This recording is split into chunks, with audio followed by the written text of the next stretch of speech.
Hi guys, welcome back to my channel, or if you're new, welcome. I'm your host for this series, Let Me Tell You More, and today I'm here to interview the artist Molly Gazay. Miss Gazay, take it away. And I'm Molly Gazay, and I'm here to tell you more about acting and singing and birthmarks. Okay, so the first thing I have to ask you is, how have you been doing during the pandemic? Loaded question. I think for everybody it's been kind of up and down. Professionally, things slowed down, but I feel like I've had a lot more time to focus on the quality of things rather than the quantity. Right. A lot of some traumatic things, some really amazing things, and so it's just been kind of like a crazy jumble where you're really focusing on the things that you can do in the moment rather than Mm, dreaming about what you should be doing in the future. right. So I feel very present. Another question is, do you feel like the pandemic is easing up in terms of work right now? Oh, yes. Oh, yeah. So a lot of things are opening up, like parts and stuff for you. Yeah, no, I've had a lot of really amazing auditions come my way. I'm primarily an actor. And by day I'm also a photographer, so all that kind of shut down when the pandemic hit. Everything went like yeah, I mean, there's like nothing to do, right? You're like Right. taking pictures of people and I'm not on a set, so all of that just stopped, and the industry tried to really do as much as it could from like remote Hmm. spaces, so like a lot of self tapes just to get to know people. A lot of casting directors had open calls, which was really nice of them to do. And they had so many submissions. I can't even imagine how many they got. The first question is, I feel like none of art just comes from anywhere for us. I think that in order to be an artist, you probably had somebody in your life or something that somebody's in your life did that made you feel like it was okay to be an artist. Mhm. Primarily parents, usually in my case. So, Yeah. who would you say started you on your artistic path? It wasn't my parents. It was actually Star Trek.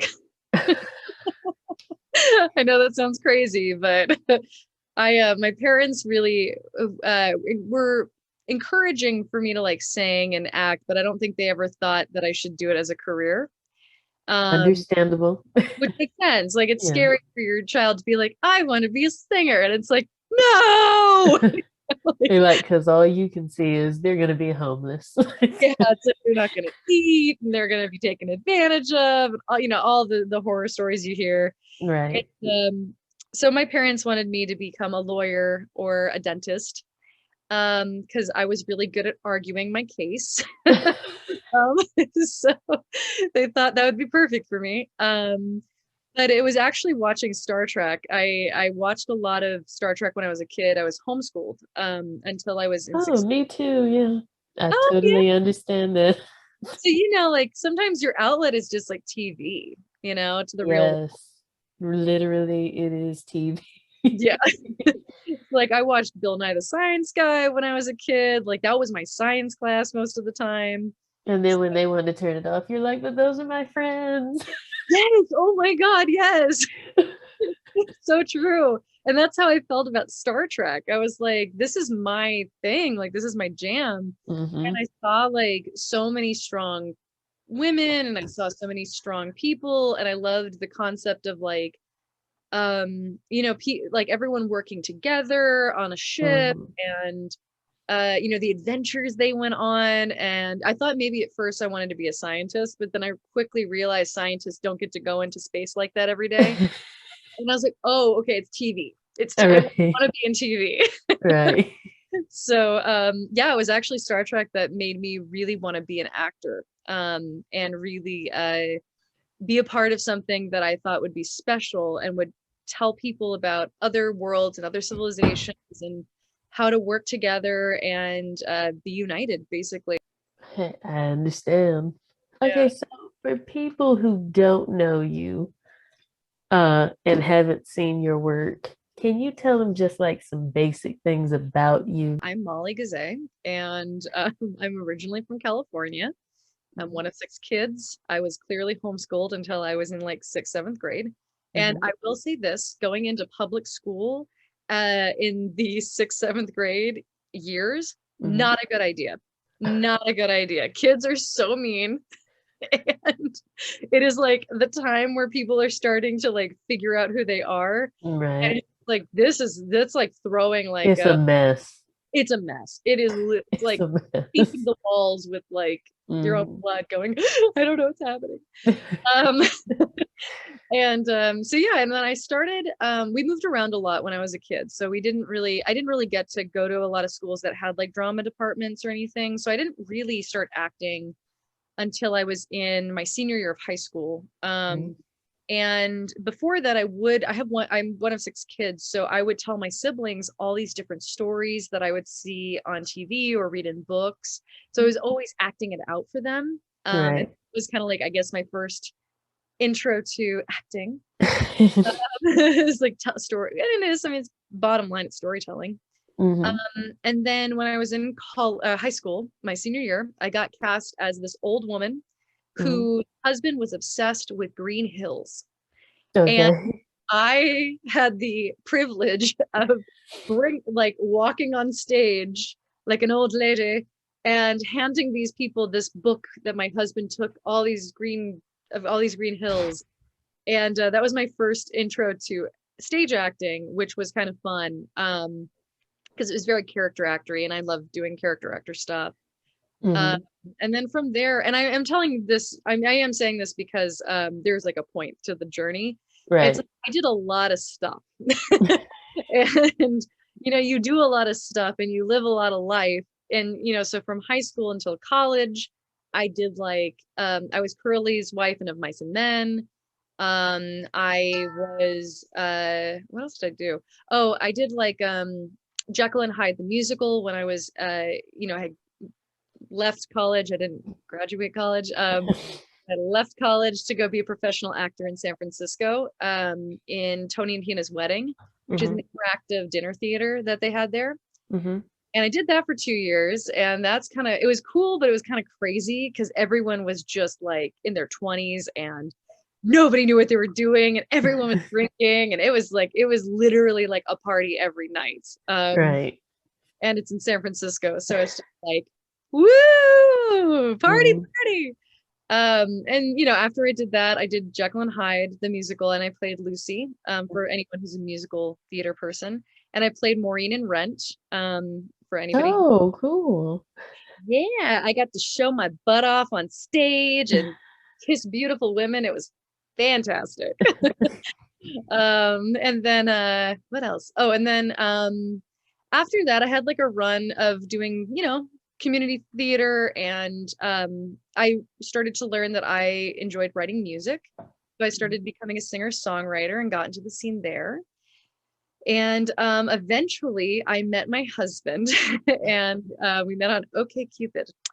And Oh, we decided that we were gonna try moving around and enjoy life. And so I moved to Seattle and then we moved to New York.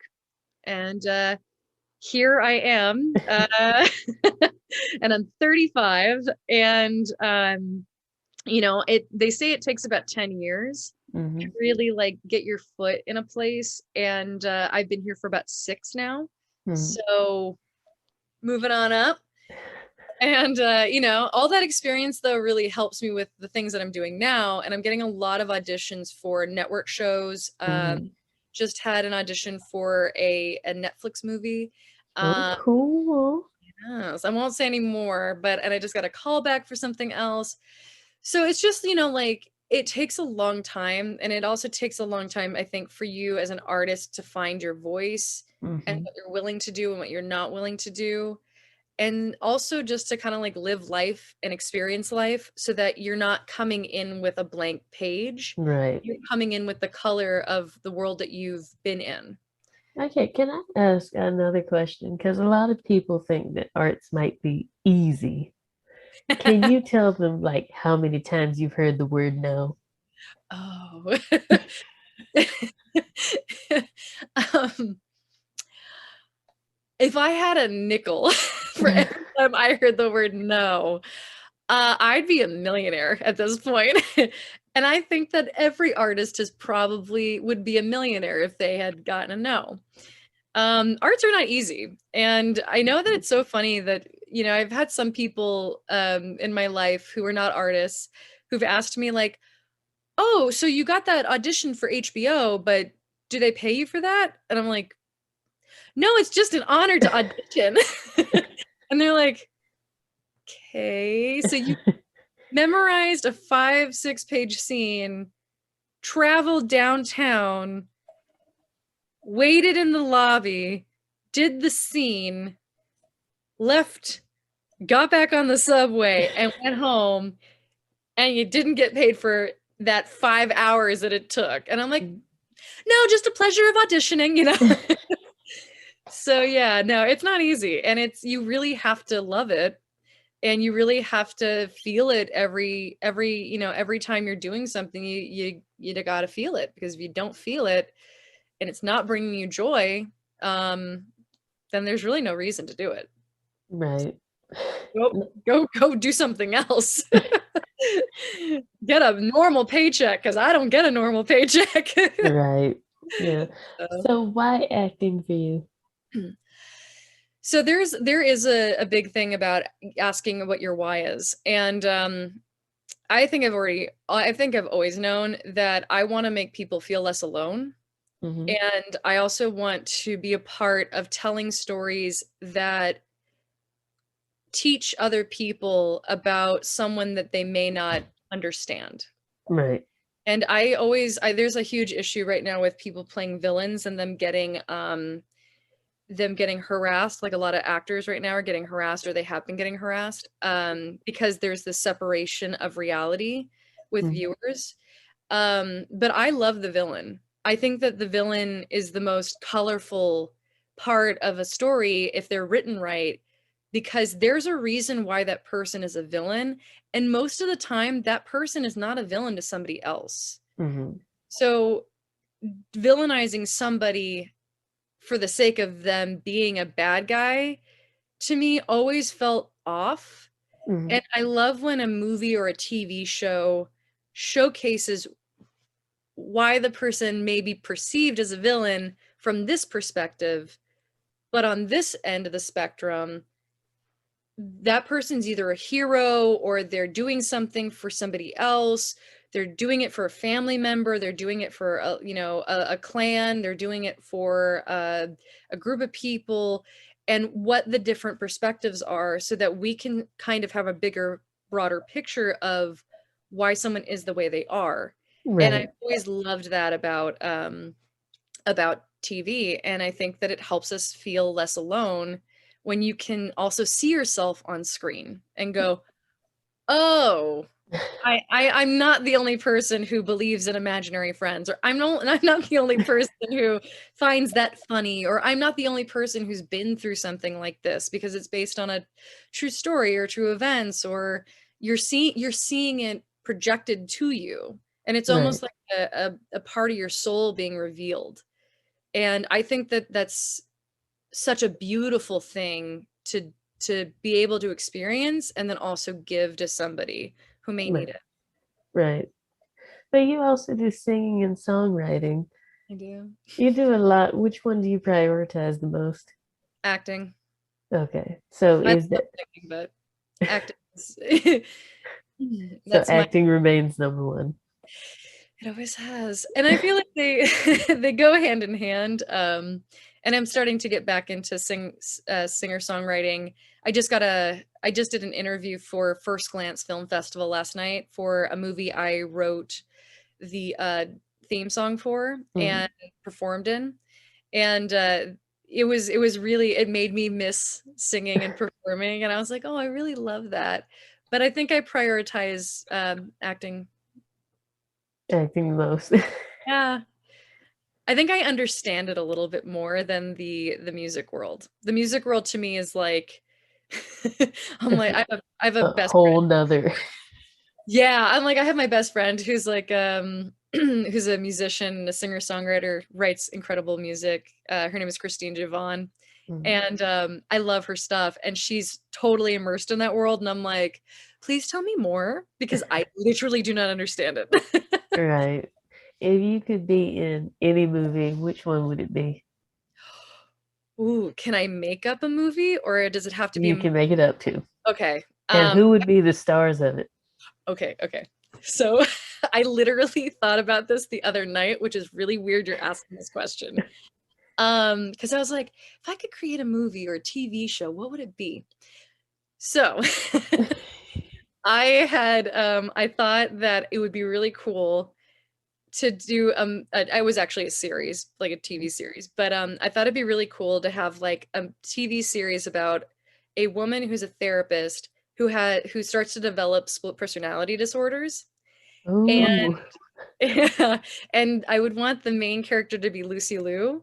And then I would love to play one of her split personalities with Lamorne Morris Uh-huh. and Jim Carrey. And then, oh no, it wasn't Jim Carrey, it was America Ferrera. So it was like we were her three split personalities. And Right. then Jim Carrey would be her like one of her client patients who happens to accidentally see these these like split personalities when they come out, and he's the only one who can see them. So like Wow. she turns into those characters or those split personalities. And then Drew Barrymore would be a therapist that she's friends with who's like, there's something fishy going on here. Right. And so I thought that would be kind of like a really cool, kind of like, I don't know. I was like, I really want to see a TV show like this, but with these people, and I want to be in it. I think that's actually a really cool concept. Well, thank you. Now anyone can write that. And just remember, this is recorded and it's on Right. the internet. So you will have to pay me. Or cast me. I'm good with either one. Would you say it's emotionally draining being an actress, though? Yeah, I think that it's like super rewarding, but it's Hmm. also yeah, it's when you I think when you're either on either extreme, because I do comedy and drama, Hmm. I think it is draining either way. When I'm constantly laughing on set, I just feel so tired by the end of the day. And then when I'm crying in like every scene, I'm like, or like everything's emotional and like everything's high and like your like body is just having like all this. Like by the end of the day, I just want to collapse and like fall over. I totally. It Yeah. sounds like it would be like that. Oh yeah, I just did this audition that's very emotional, and it's like this woman's daughter is being taken away, Mm. and yeah, and I'm not a mom, but if anyone took my puppy away from me, I think I'd have a you know I'd be doing the same thing this woman was doing, and Wow. doing I was like spent after like 4 or 5 takes, like because you're just putting yourself in that world, creating the circumstances around you and really using your imagination to see everything. And Right. you have to see the big bus that they're taking her away, and you have to see the cop that you have to like try to reason with, but then also tell them like that they're fucking awful. And oh, I'm sorry, I didn't know if we cut. It's okay. Okay, great. You know, so telling them that they're fucking awful, but at the same time not trying not to like make the situation worse and like And then how do you do that? Because you have to be able to also see the girl yeah. and love her. Yeah. I mean, it's substitutions, right? So Hmm. like you're constantly using substitutions, and I was a nanny in a past life, so I've taken care of a lot of kids. Uh-huh. I felt like they were my own, at times. I use my my best friend's daughter, who's my goddaughter. Uh-huh. Um, I'm her Nina, and I use her as my substitution. So I'm like, if anyone took her away and I could Right. see her crying face in that bus, I would lose my shit. You know, I'd like be slashing the tires and I'd be like crawling up the wall to try to get her, like whatever I could do. So yeah, you have to use substitutions, and you have to really ground yourself in the reality that you're creating, because and also one of the big things that I have learned through doing a lot of investigation discovery shows, which Right. is all real life situations. If you've ever watched the ID channel with all Nah. those like crime drama. So I've done like 15 of those, and You mean I that you've been in? yeah. Oh, cool. Yeah, they're super cool, and they're really like I've worked with so many amazing people, and as an actor, if you live in LA or New York, it's what I would definitely suggest trying to do it if you're new, because it teaches you everything you need to know about being on a set. Right. And one of the I was playing this murderer. She and her boyfriend had killed his best friend, decapitated him, Oof.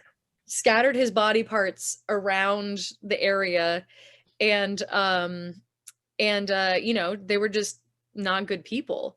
And I loved it because I was like, yes, I'm gonna play an evil character, like this and that and the next thing.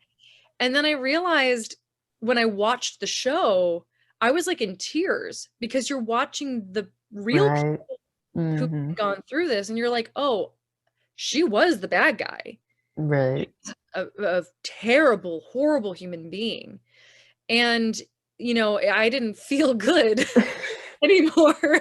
I felt like, you know, like, oh my God, these poor people. And you know, like I think that's the big thing for actors is like you're not playing a character.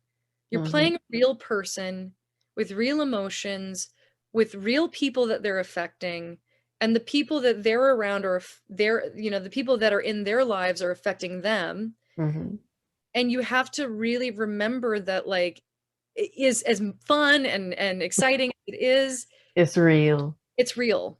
Mm-hmm. And if you can keep grounded that way and just know that what you're doing is real and it will impact someone, then it becomes easier. Right. But if you're just kind of like, you know, like, oh, it's a villain, ah, ha, ha, you know, if it's that kind of movie, then great. But like a lot of these, you know, dramas You are, you can't just go through the motions. you can, people can tell, Right. see it in your eyes when you're on Mm. film. Like you can tell when you're fake crying. What's You're your favorite role you've played? oh, no. I really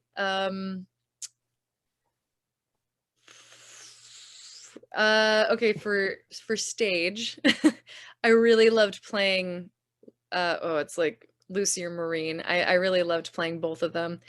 I really love playing Lucy on stage. Mm. I she's for those of you guys that don't know what Jekyll and Hyde is, Lucy Harris is the prostitute with a heart of gold, basically. And all she wants to do is have like a normal life and have someone to love her and, you know, go off and maybe like start her own bar. And it's like in London, England, during the time period where women were start like Jack the Ripper was starting to kill all the prostitutes and people. And she just wants this beautiful life, and then she gets murdered at the end. Like, and it's just so it's like Spoiler alert. spoiler alert, sorry. Um, I just love, and I loved playing her because she has all these beautiful songs, and you know, she just she's in a shitty situation, but she makes the best out of it, and she loves people, and she, you know, and she, I don't know, just like I loved her on stage. I just felt like she was such a good character, and my vision, my hope for the future is to play her in like an HBO, like a really seedy, dark HBO TV miniseries of it. I want to play it. I'm like, oh, this is so good. I have to ask you too, because you do musical theater too, right? I don't do it as much anymore, but I used to. I don't do it. When you do musical theater though, because I watched Hamilton and I Oh, was looking at them and I was like, how are they acting and singing at the same time? That must be more than draining. I mean, it is. I mean, it very much is. I think the thing is like singing is an extension of a story, right? So like Hamilton is so good. We watched it on Disney I Channel. did too. I did too. It was so good. I was like, Lin-Manuel Miranda, genius. so genius.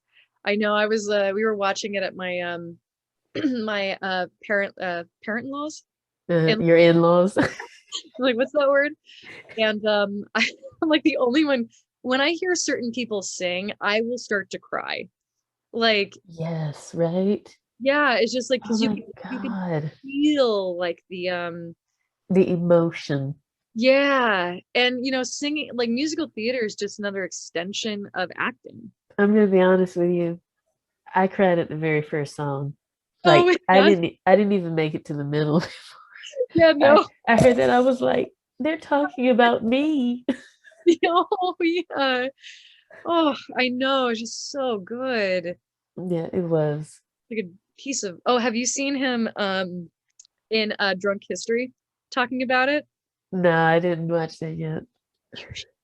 It's so good because he gets drunk and then he calls one of the cast members while they're filming. It's so good. It's so good. I won't say too much more because I don't want to spoil it. I Um will watch that though. yeah, it's tough. It's tough. And then I think for film, um TV is a completely different thing. I definitely think like that villain I played another villain who's like a mom who like I always play the villains on the ID channel. It's like that or detectives. You killed the kids, didn't you? I killed the babysitter. I killed the babysitter.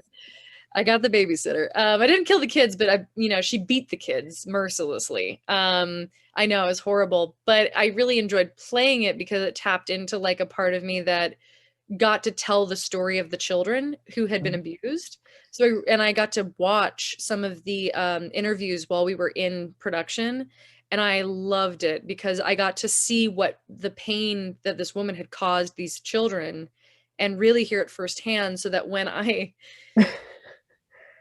performed and abused my children on set, I got to, like really understand what she did and how she did it and what the impact was. And it was so good because the kids that were on set with me were Uh-huh. great. And they were like, I was like, pretending like shove them up against a wall and like throw them down and like strangle them and jump on them with like a cable around their neck. Oof. And this one kid's go, I'm like, I toss him and I'm like, are you, and like, the director says cut and I go, are you okay? And he goes, yeah, that was great. I'm like, I'm glad you enjoyed that. I had to fight every instinct of my body, but like, I'm glad you enjoyed I think it was Bill Skarsgård that played the It Clown. it. And Yes. he said when he did the first movie, he saw the kids crying and he was like, oh my God, I'm hurting this child. But then the kid was like, no, you did great. Yes. I think the kids are crazier. Oh, I mean, yeah, they have to be in order to survive, right? Like, Yeah. they gotta be a little nuts. So, So, who are some of the artists that you look up to ooh. or that inspire you? I think I think growing up, it was Carrie Fisher. When I saw her as Princess Leia, I was like, and I know people have like issues with her and stuff like that and like being a feminist icon, but I didn't know any better. And as a kid, I was like, oh wow, look, princess who's not waiting for someone to come rescue her, and she grabs the gun out of his hand and is like, bye. And she Yeah. started a whole revolution, like cool. So I really loved her growing up. And the women on Star Trek, Of course. and TNG, and Captain Catherine Janeway. And I loved the woman who played Deanna Troy, and I loved Whoopi Goldberg on there. Me And too. Oh my she was God. so I good. did. I loved her so much. I'm probably outing myself as a nerd more. But I used to have headbands and I was Uh-huh. obsessed with them because I wanted to pull them down to be Geordie LaForge because I thought he was so Yes. smart. I did that too. Oh, good. I'm glad I'm not the only one. Yeah. So I would say that. And then as I got older, I really love Emma Stone. I think that she's very good at what she does. And then when I was in college, I was obsessed with Denzel Washington because I heard Yes. yeah, and I heard him speak, and I forget where he was speaking, but I heard him say like they were like, "Did you have a backup plan to be an Hmm. actor?" He goes, no, Right. no, I'm not gonna be one of those actors who has a backup plan. This is my life. This is what I'm gonna do. And I'm gonna do it. And he did. And Yeah. so I used to walk around and my parents were like, what's your backup plan? I was like, Denzel Washington doesn't need a backup plan. Neither do I. That's when parents hate our choices the most. Yeah. When they can find someone else that is justifying it and they're like, no. Okay, so let me ask you a few this or that questions, or would you rather? Okay. Okay, would you rather act in a movie with Brad Pitt or Ethan Hawke? Oh It's wow. such a hard choice, isn't it? It's Yeah, so it is. difficult. Because they're so different but similar but very unique. Yes. I would have to say I'd probably go with Brad Pitt because I really enjoyed his work when he was younger and like did all the character acting. So I'd Right. want to do something character actory with him. Okay. Would you rather small apartment, big mansion? Small apartment. Like I don't want to clean that mansion. I'm not paying someone to do this. I already know your answer, but dogs or cats? Actually, I love both. I Okay. can't See, I knew choose. you would say that. Okay, good. I was like, I can't choose. Big movie or indie film? Any. Both. I'd actually say both. I'd love to do both. But I guess indie. I think there's a lot of heart in indie. And I love big productions too, but I love the intimacy of indie. Okay. Would you on a relaxing day rather watch a movie or TV show? Oh, TV show, hands down. See, I'm totally opposite because the TV show lingers too much for me. See, I want to be on that journey with them. I think I've watched Schitt's Creek and and what's the other one? Oh, Kim's Convenience. I think I've watched them on repeat the entire pandemic. And I love it because I'm like, oh, look, my friends are here. Yeah, I totally understand. Yeah. Okay, those were just a few of those. Now another question. If your life was a book, what would it be called? Caution Capricorn. I'm shocked at how well you knew, you knew I thought already. about this.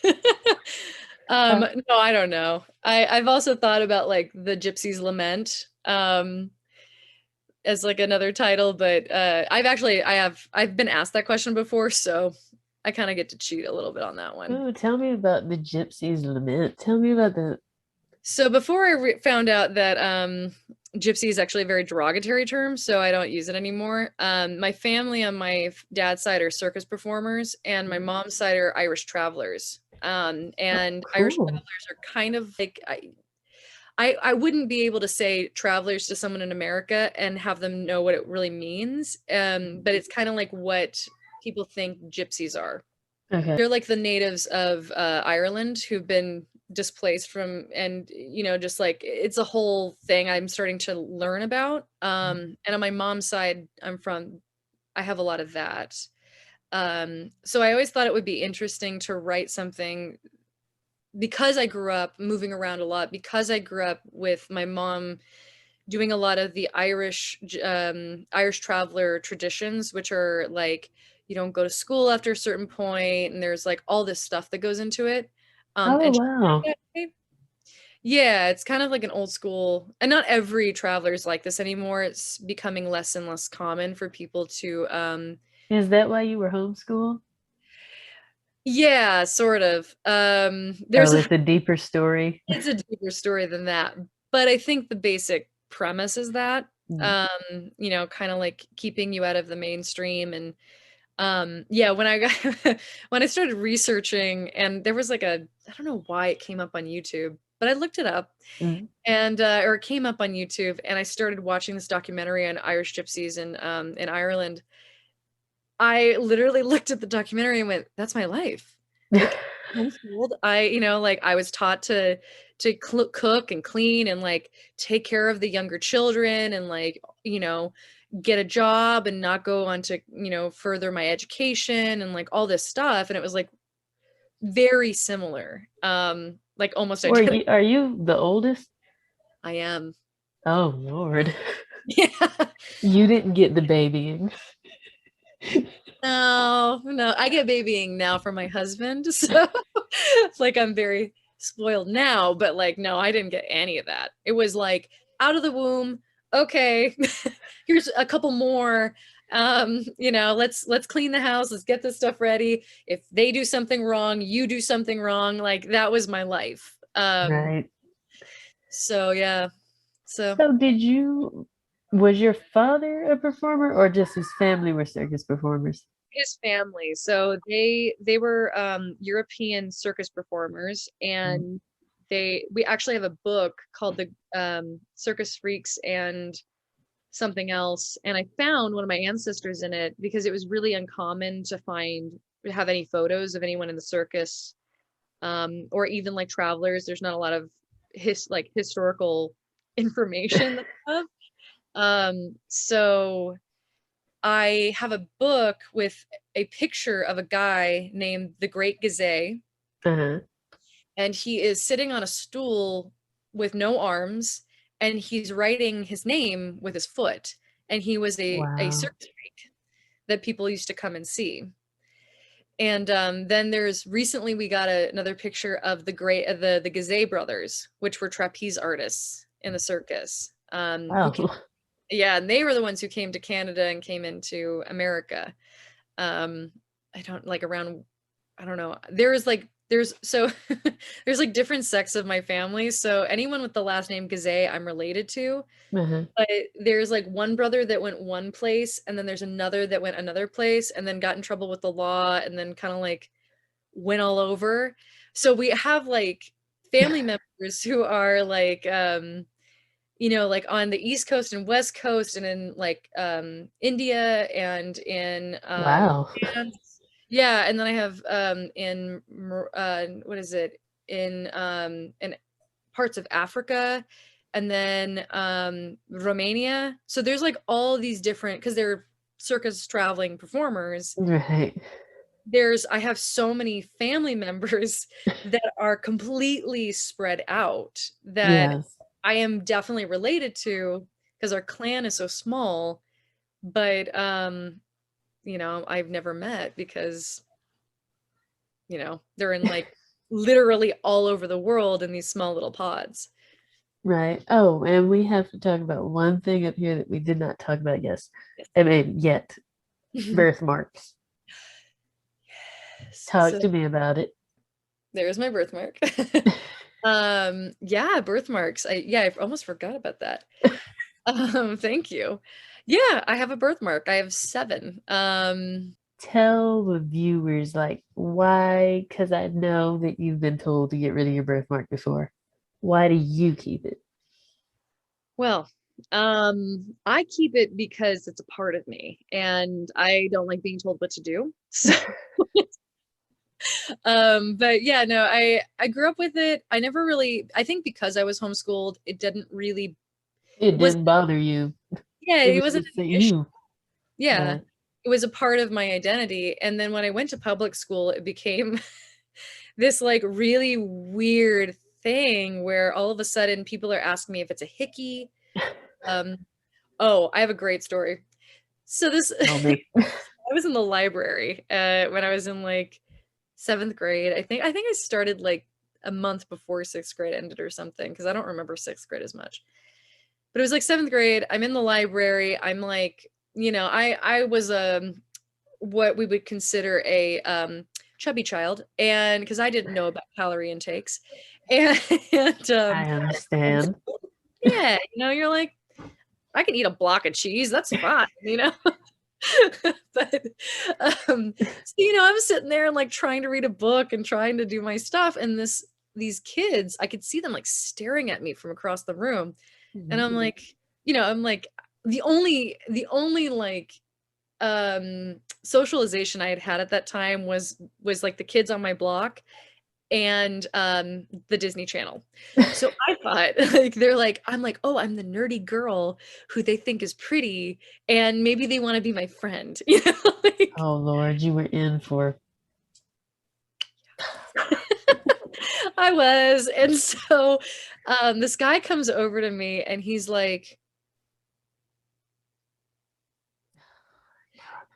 so we have like a thing. Like it is that a hickey? Oh my Like we God. want to know. And I'm like, like my little book.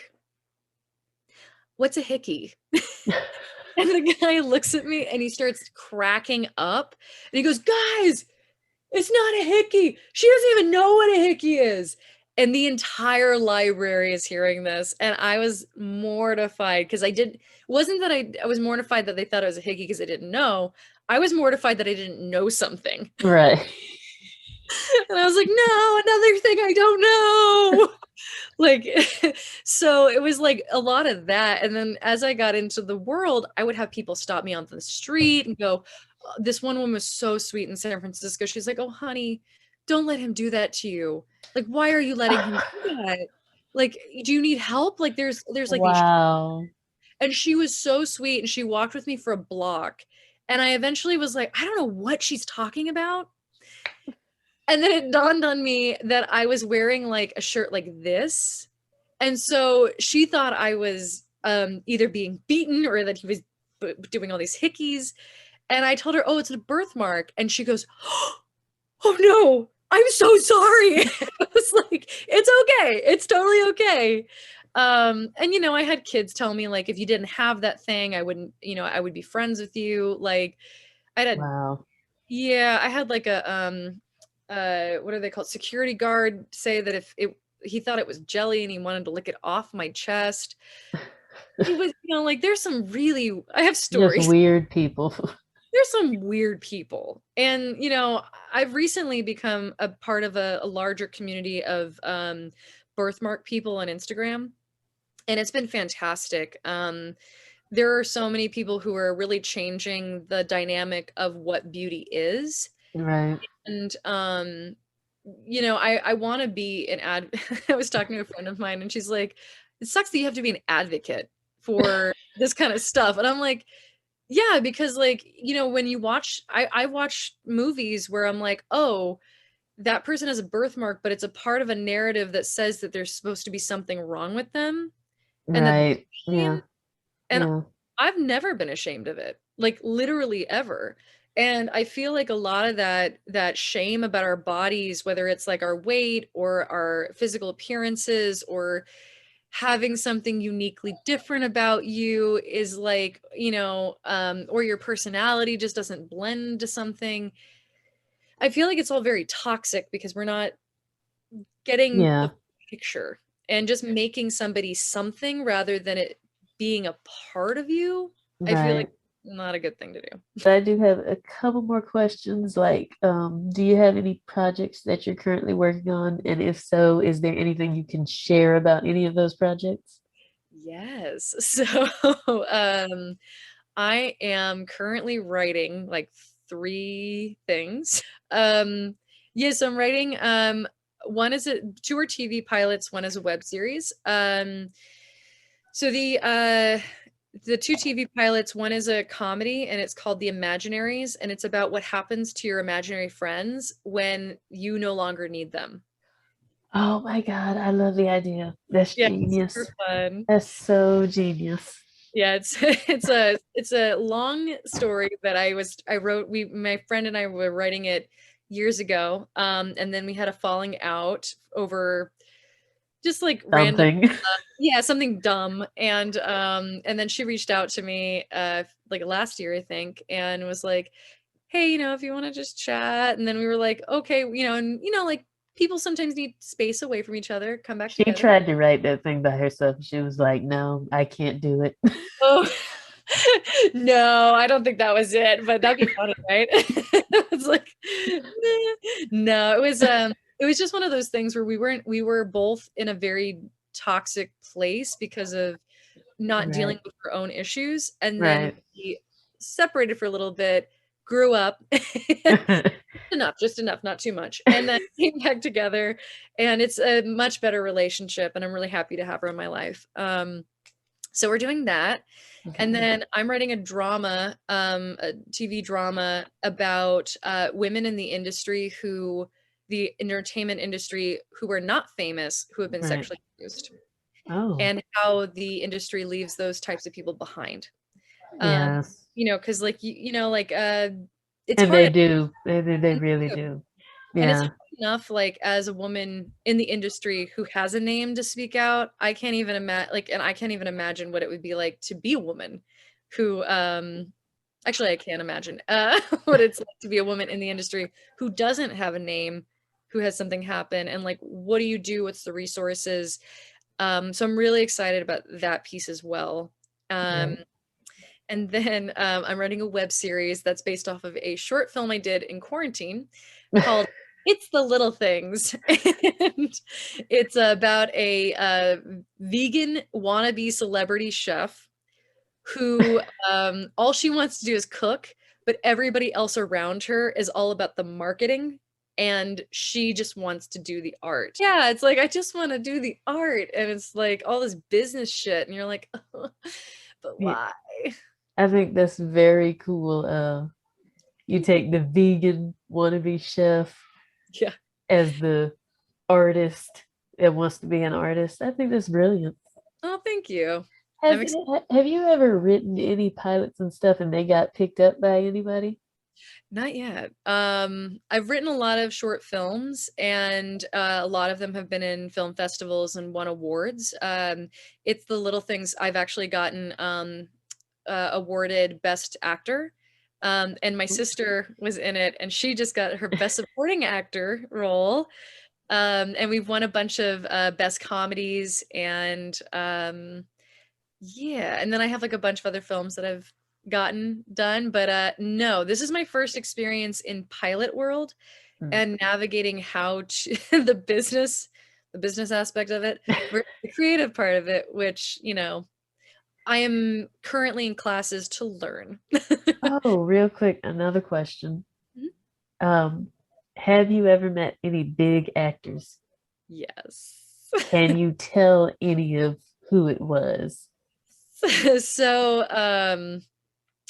I've met a bunch. Oh man, I met Well, so I've met a bunch of actors and I've ran into a bunch of actors. Uh-huh. So Bobby Moynihan and I ran into each other, and I looked at him, and he looked at me, and I went, and he went, and I went, and he goes, and that was it. That was like that moment. The guy who plays Jaime Lannister in Game of Thrones, I Yes. accidentally literally bumped into.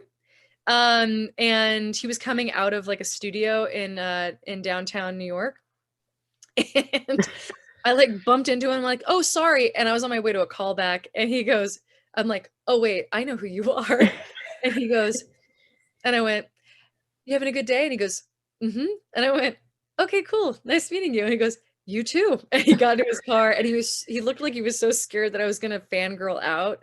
Uh, And but my favorite interaction, which was pretty big, was with Sir Ben Kingsley. oh, wow. Yeah, Wow. I got to meet him when I was in college. Legendary.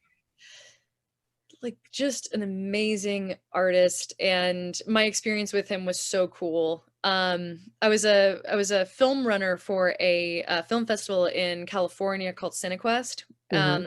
And I was my boyfriend at the time. I was like holding like 50-pound cans of film in both hands on either end. Oh, And Lord. my boyfriend was like way off in the distance, and he goes, Molly, Molly. And I'm like, what? And he's like, come here. And I'm like, I've got like 100 pounds of canned film in my hands. And he's like, and like hobbling over to him. And I'm like, what? And I look over, and he's like, see who it is? And like as the sea is parting of like all these people, it's like Sir Ben Kingsley in the middle. And we had just seen him speak at the film festival that we were working at. And I like lost it. I was like, oh my God, like it's Sir Ben Kingsley. Like, what do we do? And I'm like, he's like, go talk to him. And I'm like, no, not me, you go. And he goes, go talk to him. You're a girl, it'll be better. And I'm like, that is sexist. And he's like, we'll talk about it later. So I go over to him and everyone's like shooing him away. And he actually turned around and he was like, "Oh, did you want to talk?" And I said, I just really appreciate what you said today at the event and getting your Maverick Award. And as an actor in college, I really just appreciated what you said, especially about being on stage with everybody. It's not just, everyone's got a very special, important thing. And he was like, "Well, would you like to have some tea?" And I was like, "Okay." And so we sat down and we had some tea. Like, and it was probably like, in my mind, it was like 20 minutes. But I'm pretty sure it was like, they come out, they pour the tea. We had like, basically me just telling him thank you for everything he was doing and him asking us like what we do in like at college. And I'm sure it was probably like 30 seconds to a minute. And then he's like, "Okay, thank you so much." And he shook our hands and his hands were super soft and he got into his limo. Wow. Have Yeah. you have you ever been on a way to an audition and you saw like a big actress and you were like, okay, I'm not gonna get the role? Oh, no, I have never been in a room or been on an audition, been like that. I've ran into bunches of people when I'm on my way to an audition, but they weren't going to the same audition. Oh, okay. Um, Okay. And then another question is, where can the viewers go to find your past work or current projects?